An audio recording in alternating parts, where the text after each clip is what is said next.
Gracias y bueno. Thank you. Good morning to you all. Thank you for being here this morning. As Ute said, this is the final press conference this year. I have already had an opportunity to wish some of you great thanks for your work over the last 6 months. I would like to reiterate those thanks for your work over the time that I have headed up the S&D Group. I think this is a good example of cooperation, and that has yielded great results. I hope you all get an opportunity to relax over the upcoming holidays. I hope you'll be able to recharge the batteries and return in January full of beans. First of all, I would like to refer to the outcome of COP25. The reason why yesterday my political group asked for this item to be added to the plenary agenda. We are, of course, disappointed by the lack of ambition shown at the summit. We note that a number of governments, including European governments, pushed for greater commitments. Unfortunately, that did not prove possible. I believe that the EU showed leadership here. That was the case on the part of Frans Timmermans, our Vice President, and of course the Spanish government, which hosted the event. I would like to take this opportunity to acknowledge the huge work done to prepare a conference of that scale in a short space of time. Takes a lot of work. Now, COP25 in Madrid was an opportunity for civil society and environmental NGOs to play a greater role, and it is not possible to turn back the tide there, for there to be any backsliding. There should continue to be the same level of cooperation with those organisations. And that leadership must be maintained through to the Glasgow conference, and I hope that it will be a success. We will have discussions on COP25 in plenary this afternoon. Another point that we discussed last week in plenary is the new Green Deal, the European Green Deal. It is clearly the path that we need to take in the EU as far as my political group is concerned. This is the future of Europe. The European Green Deal cannot just be an extra strategy or plan. It must bring about a shift in the model we use for production to underpin our economies, a real sea change in Europe. We need this green pillar, the climate law we'll be working on. We also need a red pillar underpinning the deal, a labour pillar, if you like, to ensure a fair transition, that no one is left behind. To ensure that all this is possible, of course, we need to back up the deal with the appropriate resources, the budget.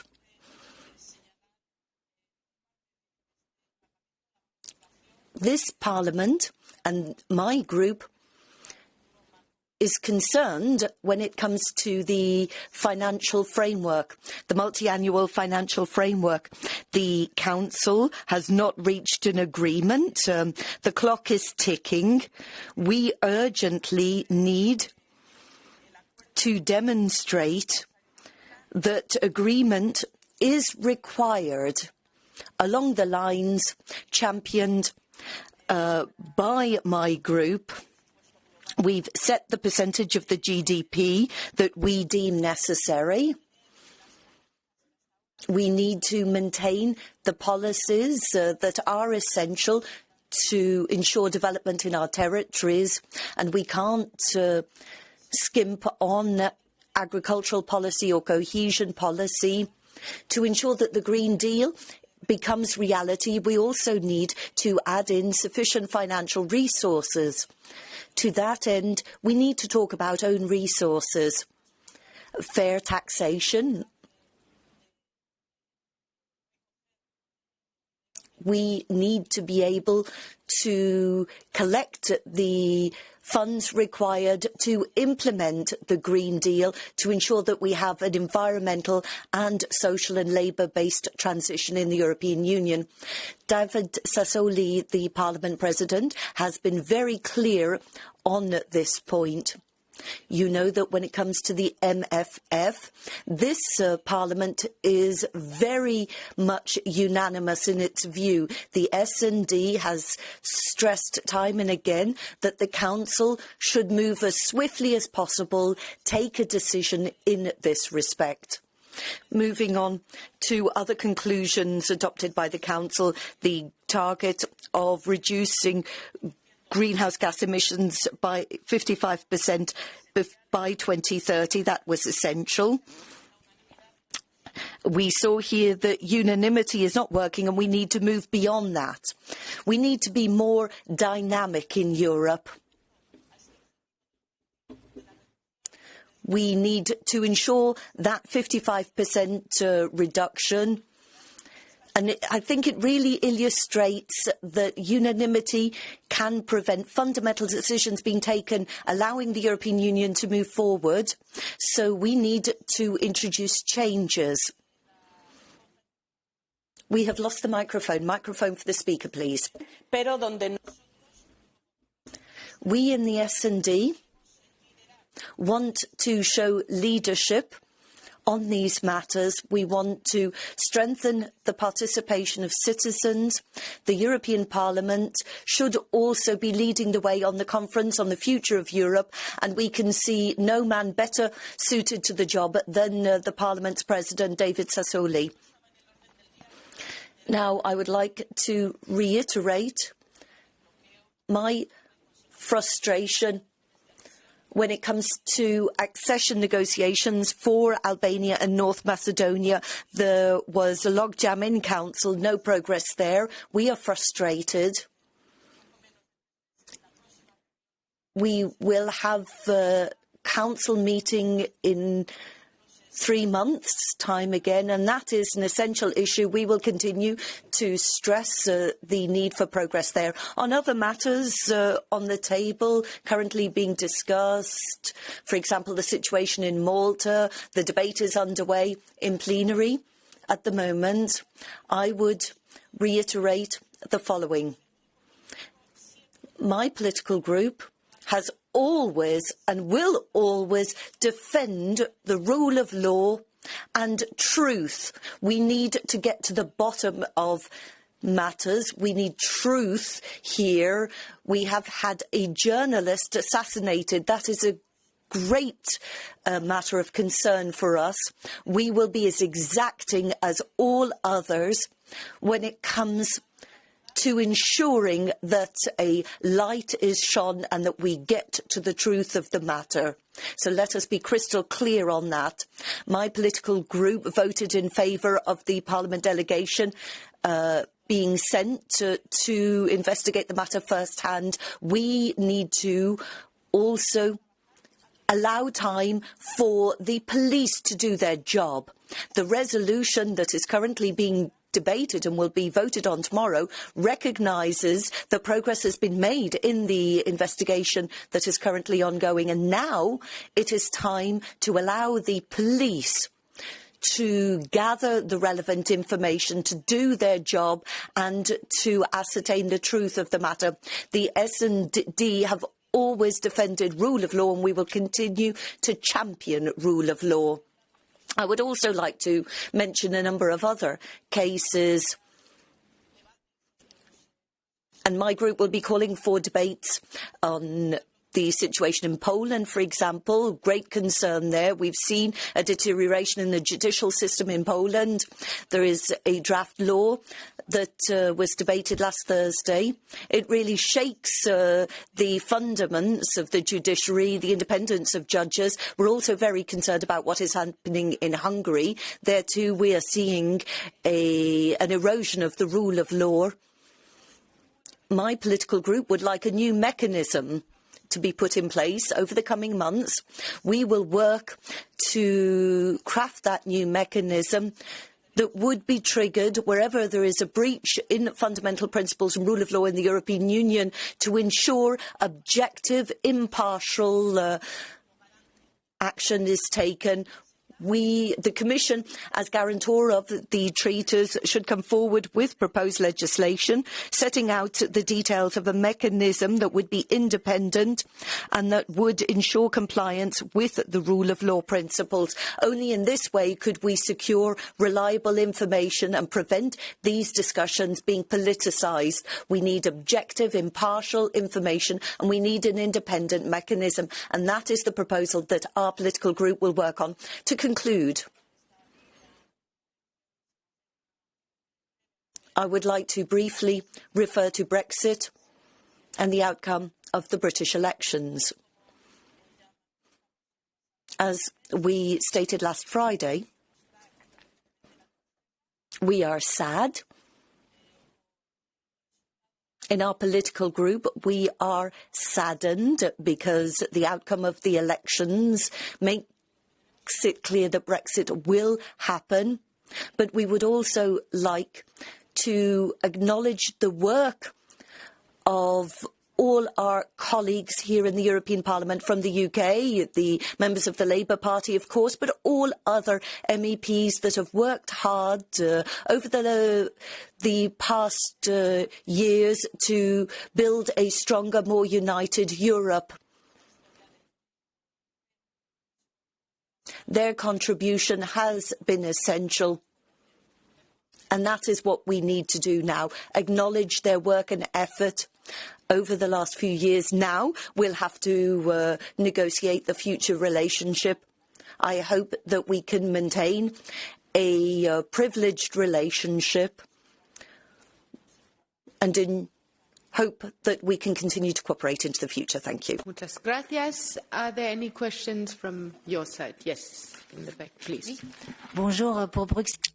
Hello, I'm from Brussels too. En français. I'll be speaking French. I have a question on Malta and the fact that the Prime Minister tendered his resignation, but he hasn't done it. What is your opinion on that?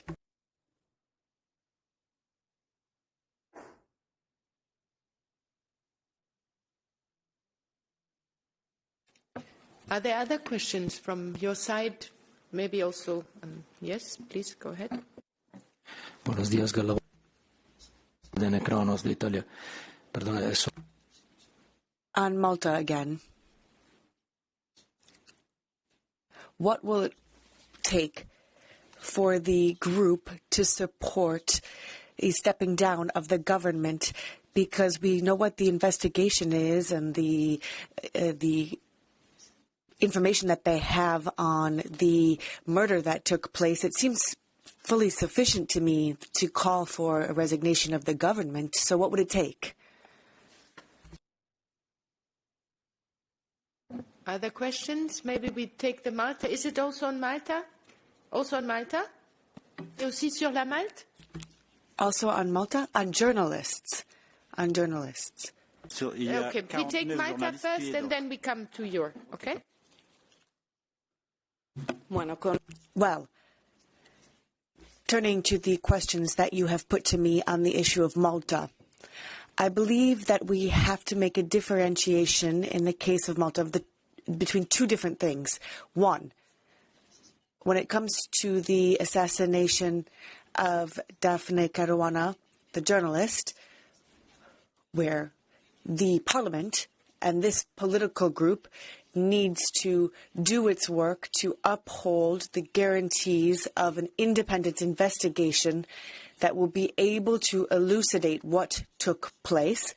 And in that sense, we are going to work on that. We are working on that, specifically on the resolution that we're going to be putting forth tomorrow. And if you'll have a chance to read the resolution, you can see that it will make clear that there are breakthroughs in the investigation and that the police is working based on that. And the text of the resolution, I'm not making this up, it's in the resolution. The resolution states that clearly. On the other hand, there's the issue of rule of law and the judicial reforms that are going to be needed, where there is monitoring being done by the European Commission, and where we were able to see that there was a letter from the Commissioner where it's clearly stated that there is some progress being made, but that progress is not enough, it's too timid, and that it's going to have to continue over the course of a longer period of time. And I believe that the Parliament is going to have to continue to follow up on this to make sure that it is effectuated. Now, the European Parliament cannot, it's not its role to call for the resignation of the head of state or government. And so as the head of the Socialists and Democrats, I think what the Parliament needs to do is to make sure that rule of law is being held up. Resignations of prime ministers is something that needs to be done within the member state. It is not the European Parliament that needs to make a demand for the resignation of a prime minister. It is a domestic issue and needs to be dealt with as such. So what the European Parliament needs to do is to make sure that the rule of law is being upheld. And for that purpose, as stated previously, what our group is doing is laying down the foundations of a new mechanism within the European Commission that would be impartial, independent, that can look at every single case where there would be an issue related to the lack of rule of law. So I think, considering the question, I have answered it with my reply, and we know that the Prime Minister has stated that he will resign, and this is a domestic issue. I don't think it's something that we in the European Parliament need to make any further position on, and of course every political group will have its own position on that, but I think we have to really stick strictly to what the European Parliament's role is in this issue. Yes, please. Oui, Yes, Madam Chair. Reporters Sans Frontières, Reporters Without Borders, has made a statement that 49 journalists were assassinated in around the world, and 2 were killed following bombings carried out by the Turkish forces in Syria. Now, the question was raised with the Council of Europe, and Council of Europe has said that, well, Syria is not a part of the Council of Europe, therefore there's no specific reaction. What can you do when a member of the Council of Europe and a partner of the European Union, i.e. Turkey, the EU gives $2 billion, grosso modo, to Turkey. So what could you do when it comes to the assassination of journalists in this context? Thank you.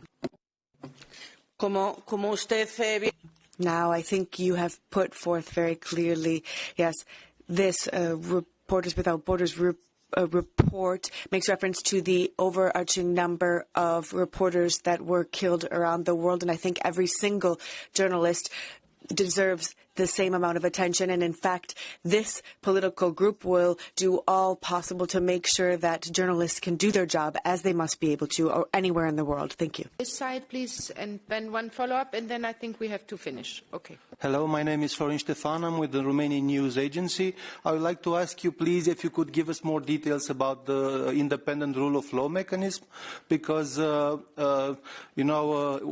have tried with Article 7 on Hungary and Poland. It doesn't seem to work. How do you think it will work, an independent mechanism? Who will be part of it, and so on? Thank you.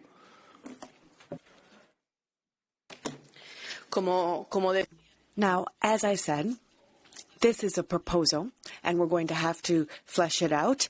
And the European Commission, of course, would have to come up first with a statement on the subject. And the final objective of this mechanism would be to prevent political leveraging